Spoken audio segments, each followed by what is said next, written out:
बहुत समय पहले एक छोटे से गांव में एक साधारण किसान राम अपनी पत्नी सीता और बेटी गौरी के साथ रहता था।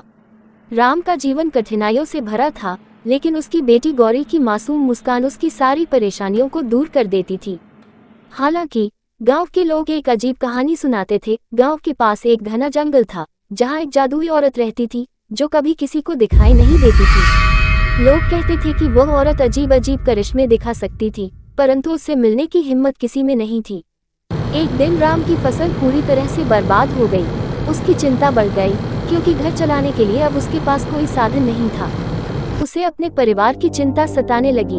तभी गांव के एक बुजुर्ग ने राम को सुझाव दिया कि वह जादुई औरत से मदद मांगे।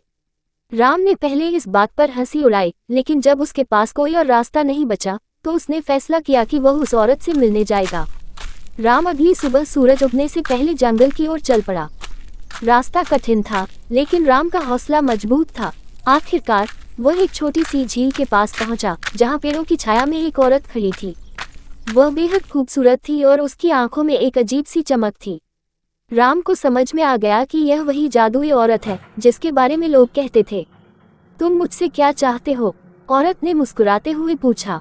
राम ने अपनी मुश्किलें बताई और मदद की गुहार लगाई। जादुई औरत ने कुछ सोचा और फिर कहा, तुम्हारी मदद मैं तभी करूंगी जब तुम अपने दिल की सच्चाई से मेरी एक शर्त मानोगे। राम ने सहमति जताई। औरत ने राम को एक छोटा सा बीज दिया और कहा, इसे अपने खेत में लगाओ और इसे रोज प्यार से पानी देना। कुछ ही दिनों में तुम्हारी किस्मत बदल जाएगी। राम ने वैसा ही किया। कुछ ही दिनों में उसका खेत हरी भरी फसल से भर गया। गांव के लोग हैरान थे और राम का जीवन सुखमय हो गया। लेकिन राम अब भी उस जादुई औरत के रहस्य को नहीं समझ पाया था। फिर एक दिन वह औरत उसके सपने में आए और कहा, मैं तो सिर्फ तुम्हारे विश्वास की परख कर रही थी। असली जादू तुम्हारे विश्वास और मेहनत में था। राम ने धन्यवाद दिया और समझा कि मेहनत और विश्वास से ही सच्चा चमत्कार होता है।